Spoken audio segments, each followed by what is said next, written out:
근대 조각의 아주 유명한 아버지가 있죠. 바로 로댕입니다. 여러분들께서는 로댕 하면 어떤 조각상이 가장 머릿속에 떠오르십니까?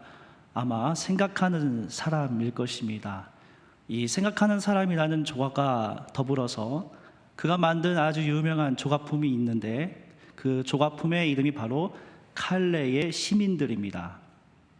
칼레의 시민들은 총 6명의 그 인물들이 조각이 되어 있는데요, 그 인물들을 자세히 살펴보면 한 명 한 명 고뇌와 절망의 표정을 엿볼 수가 있습니다. 특별히 이들의 목에는 밧줄을 매달고 있습니다. 과연 이 칼레의 시민들은 어떠한 사건을 묘사하고 있었을까요? 이 사건은 1346년에 영국의 에드워드 3세가 프랑스의 북부 지방에 있는 칼레시가 있습니다. 이 칼레시를 침공을 했습니다. 당시에 영국과 프랑스는 전쟁을 계속해 왔었는데, 영국의 도보 해협을 건너서 가장 가까운 거리에 위치해 있는 도시가 바로 칼레시입니다. 이 시를 1년간 에드워드 3세 왕이 진격을 해서 포위했는데 1년간 열심히 이 칼레 시민들은 투항을 했다고 합니다. 결국 1년이 지난 1347년도에 이 칼레의 도시는 완전히 이제 전멸하게 된 상황에 이르게 되었지요. 그때 이 에드워드 3세가 칼레 시민들에게 요구한 것이 있습니다. 대표로 6명을 데리고 와라. 내일 6명을 데리고 오면 그 6명을 너희를 대표해서 할 수 있는 희생양, 교수형에 처하겠다, 이렇게 선포를 하게 됩니다. 그 소식을 들은 칼레 이 시안에 있는 시민들은 얼마나 두렵고 떨리겠습니까? 그때에 대표적으로 한 명이 있었는데, 그 사람의 이름은 웨시차드 드 피에르라는 사람이었습니다. 그 도시에서 가장 부유한 사람이고 가장 지식이 있던 사람인데, 그가 결심을 했다고 합니다. 내가 가겠습니다. 대표로 그가 이야기를 하니까 당시의 사회의 가장 높은 층에 있었던 법률가랄지 여러 지도층들이 한마음 한뜻이 되어서 총 6명이 에드워드 3세 왕 앞으로 갔다고 합니다. 교수형에 처할 위기의 상황에서 이 에드워드 3세의 여왕이 있었는데, 그 여왕이 임신을 한 상태였다고 합니다. 내 아이가 이렇게 임신해서 이제 이 아이가 곧 나올 예정인데, 도리어 이 일들로 인하여서 화가 미칠 것 같습니다. 그래서 그 6명의 생명을 구해달라고 간절히 요청을 했다고 합니다. 그 일로 인하여서 에드워드 3세는 이 칼레시를 대표하는 6명을 살려주고, 칼레시는 이 위대한 6명들의 정신을 살려서 추후에 1850년 그 근방에 로댕을 하여금 이 칼레 시민들을 대표하는 조각상을 만들도록 하였습니다. 바로 여기에서 나온 프랑스어가 있습니다. 그 프랑스어가 바로 노블리스 어블리지란 뜻입니다. 귀족은 의무를 당연히 진다, 이런 뜻을 가지고 있지요. 오늘 특별히 이 말씀의 제목을 제가 프랑스어를 잘한다고 해서 이렇게 지은 것이 아니라, 어떻게 하면 우리가 천국 복음, 구원에 감격한 정말 하나님께 선택받은 자들인데, 어떻게 하면 우리가 하나님께서 주신 이 땅에서의 삶을, 책임감을 가지고 의무를 가지고 살아야 할 것인가, 그런 마음을 가지고 제목을 만들었습니다. 크리스찬 노블리스 어블리지. 어떻게 여러분 한번 같이 따라서 해볼까요? 크리스찬 노블리스 어블리지 메르시. 노블리스 어블리지, 너무 멋진 이 표현인 것 같습니다. 오늘 이 본문은 특별히 제가 에베소서 5장 10절에서 15절에서 20절 말씀을 한 주간 이제 묵상을 하면서, 이 땅에서 거룩한 천국 백성으로서 우리가 당연히 우리가 가지고 가야 할 의무가 무엇인지 볼 수 있는 본문이라고 생각을 하게 되었습니다. 이 본문에서 크게 2가지 메시지를 발견하였습니다.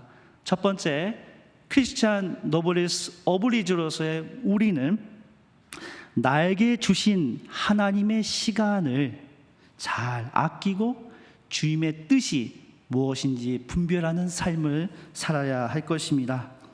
이 에베소서 본문은 사도 바울이 주후 60년에서 63년 사이에 감옥에 갇혀 있을 때 쓴 서신서입니다. 이 에베소서는 그리스어로 에페소스라고 하는데요. 이 에베소 이 도시는 어디에 위치해 있냐면 로마 제국과 그 다음에 여기 우리 알고 있는 이스라엘 팔레스타인 지역의 중앙에 위치하는 터키 그 해상과 무역의 중심에 위치한 도시가 바로 에베소 도시였습니다. 이 에베소 도시는 아주 그 교통이랄지 문화적으로 그 다음에 아주 풍요로운 도시였지만 그러나 이 도시에는 이 두 가지 큰 문제가 있었습니다. 이 첫 번째 이 도시의 문제는 이 도시에서 아주 자랑스러운 신전이 있었다고 합니다. 그 신전의 이름은 아르테미스 신전입니다. 고대에 이 세계의 7대 불가사리가 있는데 그 중에 이제 피라미드도 있지요. 그 중에서 대표적인 게 아르테미스 신전이 바로 이 에베소 도시의 중앙에 위치해 있다고 합니다. 이 아르테미스 신전은 풍요와 다산을 상징하는 아르테미스 여신을 섬기는 신전이었습니다. 그런데 이 풍요와 다산을 섬기는 아르테미스 신전 안에서 온갖 음행과 온갖 잘못된 행동이 거기에서 발생을 한 것입니다. 그것은 동시에 에베소에 있는 교회의 교인들에게까지 안 좋은 영향력을 미쳤습니다. 뿐만 아닙니다. 그 도시 안에 어떤 신이 있냐면 디오니소스라는 신을 섬겼습니다. 디오니소스는 술의 대표적인 신입니다. 그래서 이 디오니소스 신을 섬기면서 술에 취하고 방탕한 삶을 했었던 것입니다. 그래서 이들의 모습을 비판하기 위해 오늘 본문의 에베소서 5장 3절 말씀에 사도 바울은 다음과 같이 언급합니다. 음행이나 온갖 더러운 행위나 탐욕은 그 이름조차도 여러분의 입에 담지 마십시오. 그렇게 하는 것이 성도에게 합당합니다. 두 번째 가장 큰 이 에베소 교회의 문제점이 무엇이냐면 바로 예수를 믿는 유대인 그리스도인과 이방인 그리스도인, 헬라인 그리스도인들 사이에 있었던 큰 담이었습니다. 서로가 서로를 공격하고 비판하고 비난하고 또 그들 스스로가 예수님의 선택된 백성이라고 이야기를 하니까 교회 안에 분란이 생기게 된 것입니다. 그 안에 그리스도의 사랑이 전혀 없는 상황에서 사도 바울은 어떻게 이야기를 하냐면 너희의 그 큰 담을 무너뜨리고 너희를 하나로 만들어주시는 분은 바로 예수 그리스도라고 강조하고 있습니다. 그래서 그 예수 그리스도께서 그 담을 무너뜨리고 하나로 엮어주는 그것이 바로 하나님의 은혜라고 이야기를 하고 있습니다. 그래서 에베소서 본문을 여러분들께서 처음부터 끝까지 읽어보면 정말 감동적입니다. 무엇이냐면 하나님의 은혜를 마음껏 사도 바울이 감옥에 갇혀 있었지만 성도들에게 선포한다는 겁니다. 그 어떤 것도 할 수 없는 것, 분열과 갈등이 있는 그 곳에서 여러분들을 하나로 만들 수 있는 것은 바로 하나님의 은혜라고 강조하고 있는 것입니다.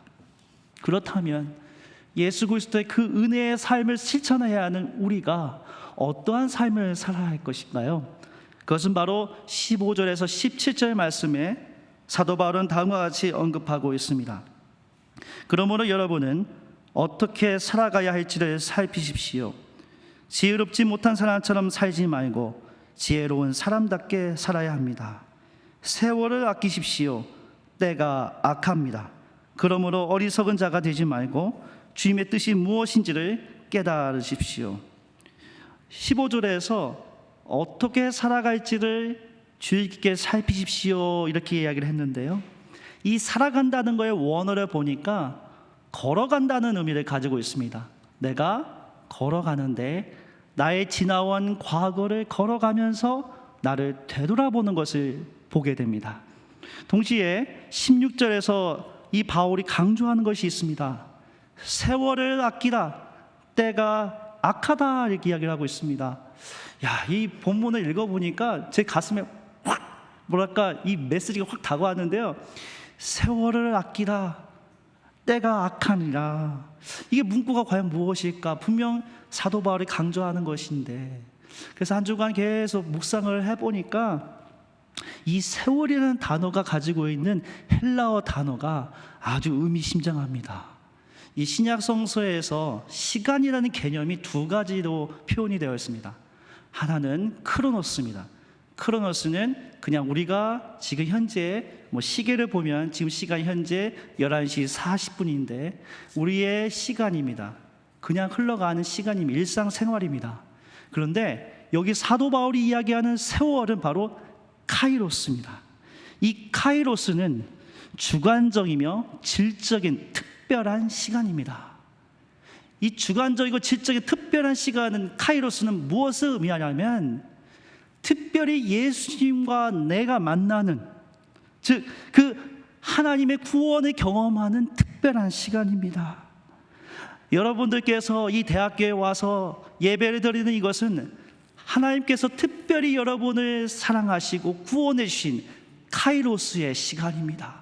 특별히 구원받은 이 시간은 그 세상에 흘러가는 그 시간과 뛰어넘어서 하나님과 나만의 시간입니다. 이 시간을 우리가 감사하며 하나님의 은혜로 감격하며 살아야 할 것입니다. 그렇다면 때가 악하다, 이것은 무엇을 의미할까요? 이 때는 바로 바울이 살고 있는 에베소 도시가 있었던 그 도시의 시대적인 조류를 의미합니다. 그 에베소 도시가 강조하는 것은 물질을 강조하고 또한 지식의 향연을 강조하는 시기였습니다. 그러나 사도 바울은 그 때가 너무나도 악하다는 겁니다. 그러면 그 악할 때 우리가 세월, 카이로스를 정말 우리가 살피고 고민하는데, 사도 바울이 그 다음 이야기하는 문구가 너무너무 의미가 있습니다. 바로 주의 뜻이 무엇인지 이해하라고 합니다. 주의 뜻이 무엇일까? 우리가 사도 바울의 이야기하는 가운데 항상 기뻐하라, 쉬지 말고 기도하라, 범사에 감사하라, 이는 그리스도 예수 안에서 너희를 향하신 하나님의 뜻이라고 하잖아요. 이 뜻은 과연 무엇일까요? 이 뜻은 헬라어로 셀레마입니다. 셀레마는 하나님이 세우신 디자인, 목적을 의미합니다. 나를 그리스도인으로 세우신 하나님의 목적, 그 목적을 내가 발견하고 그분의 뜻, 그분의 셀레마, 그분의 디자인에 따라서 내가 살아간다는 것입니다.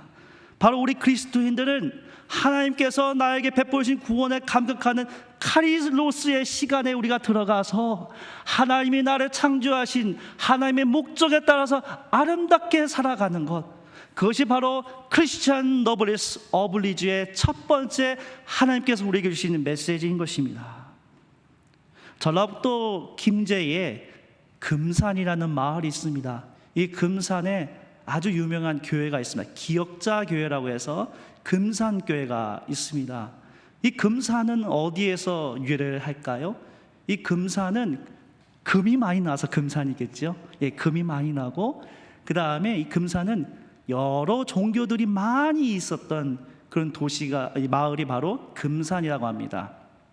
마치 오늘 우리가 본문에 읽었던 에베소의 도시와 아주 유사합니다. 특히 이곳에는 미륵불교의 보산인 금산사가 있고 증산교 있죠. 증산교가 토대로 나온 것이 바로 이 금산이라고 합니다. 그런데 이 교회에 마치 사도 바울처럼 선교사님들이 있는데, 호남 선교의 7명의 선교사 중에 한 명인 테이트 선교사가 전라북도 김제에 있는 금산 마을에 교회를 세웠습니다. 자, 근데 이 금산 교회에 아주 놀라운 이야기가 있습니다. 그것은 바로 조덕삼 장로와 이자희 목사님의 아름다운 이야기입니다. 전 이 스토리가 마치 정말 하나님의 카이로스하고 하나님의 셀레스, 하나님의 그 디자인을 알고 있는 그 모습을 보여준다고 생각을 합니다. 조덕삼 장로님은 이 금산 마을에서 가장 부유한 자였다고 합니다. 그러면 자기가 뭔가 자기 어떤 자랑도 많이 하고 교만할 수도 있는데, 이 교회 안에서 장로를 뽑는 선거를 하게 되었다고 합니다. 근데 장로를 뽑는 선거에서 두 사람이 최종까지 올라가게 되는데, 한 명은 이 부유한 조덕삼 장로님이고 한 명은 이 이자익이라는 사람입니다. 근데 이자익은 어떤 사람이냐면 머슴이었습니다. 어렸을 때에 정말 고아처럼 힘들게 살아서 이 조덕삼 장로님이 자기 집에 데리고 와서 마부를 시켰던 사람입니다. 그런데 결과가 어떻게 나지 않습니까? 교인들이 투표를 했는데 최종 장로로 누가 됐냐면 바로 이 이자익, 마부였고 머슴이었던 이 사람이 최종 장로로 선택된 것입니다. 아마도 그 당시에 정말 조선시대 그 말기니까 너무너무 화가 나서 이 조덕삼 장로면 그냥 뛰쳐나가도 괜찮을 것입니다. 그런데 그게 아니고 오히려 이 이자익, 이 머슴을 좀 더 이렇게 격려하고 더 잘하라고 칭찬하고, 그 다음에 이 이자익 장로님이 나중에 목사가 된다고 하니까 평양신학교에 보내는 여러 등록금이랄지 자금을 손수 지원해 주셨습니다. 우리 한국교회 역사상 총회장을 3번 선출된 사람이 바로 이자익 목사님입니다. 이 이자익 목사님이 이렇게까지 갈 수 있었던 것은 바로 크리스찬 노블리스 오블리즈, 하나님의 때를 알고 하나님의 목적을 알고 하나님의 뜻을 따라서 생활했던 조덕삼 장로님을 통하여 이자익 목사님이 오늘날 우리에게 아주 귀한 목회자의 모습을 보여준 것입니다. 마지막으로 크리스찬 노블레스 오블리즈의 실천을 위해서는 성령 충만한 자가 되어야 합니다. 18절 말씀입니다. 18절 말씀에 사도 바울은 다음과 같이 이야기를 하고 있습니다. 술에 취하지 마십시오. 거기에는 방탕이 따릅니다. 성령의 충만함을 받으십시오. 여기에 술 취하지 말라, 이것은 무엇을 의미할까요?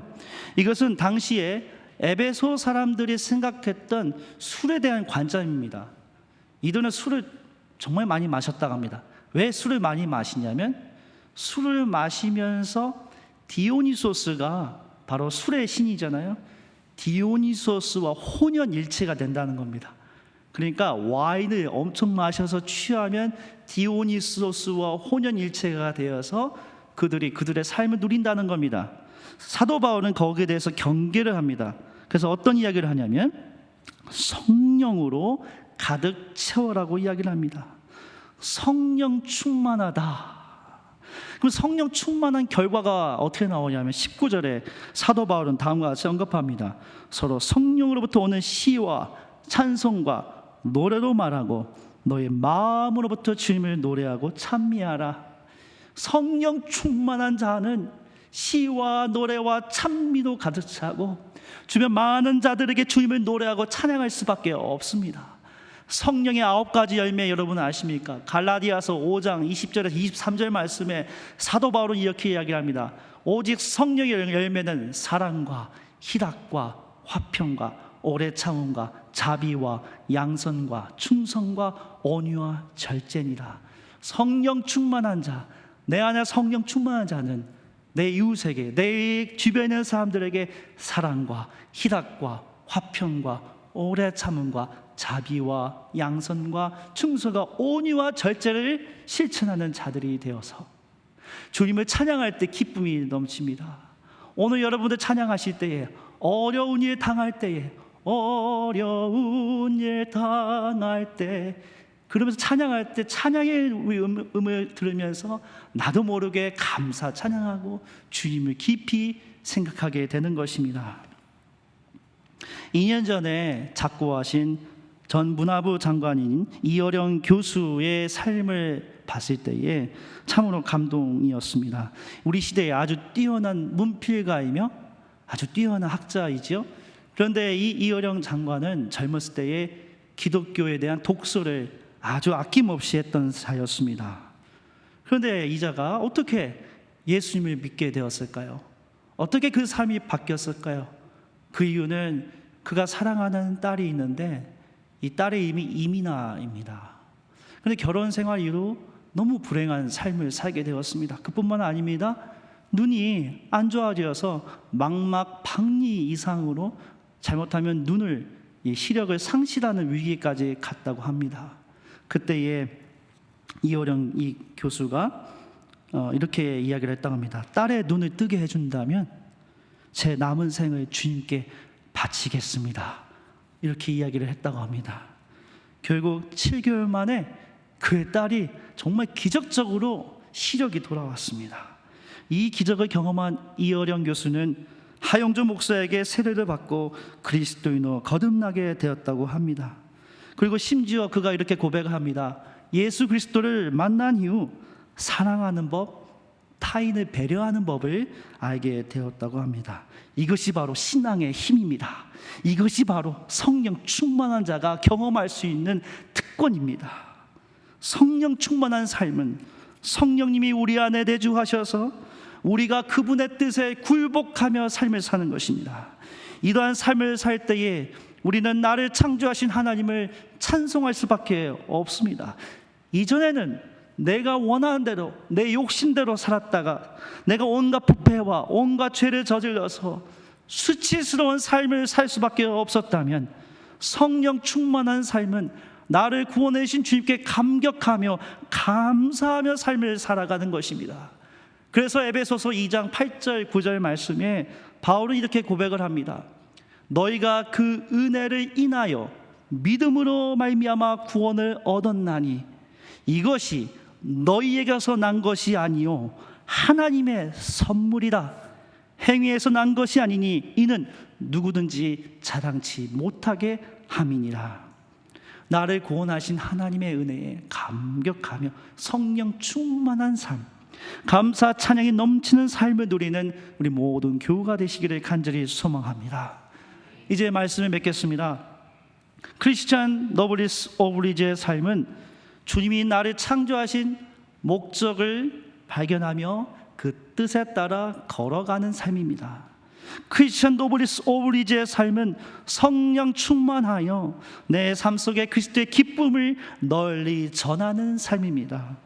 세상 사람들의 가치관과 달리 예수 그리스도의 은혜에 따라 살며 그분의 사랑을 실천하는 삶, 바로 그러한 삶에 누리는 우리 모든 교우들이 되기를 간절히 소망합니다.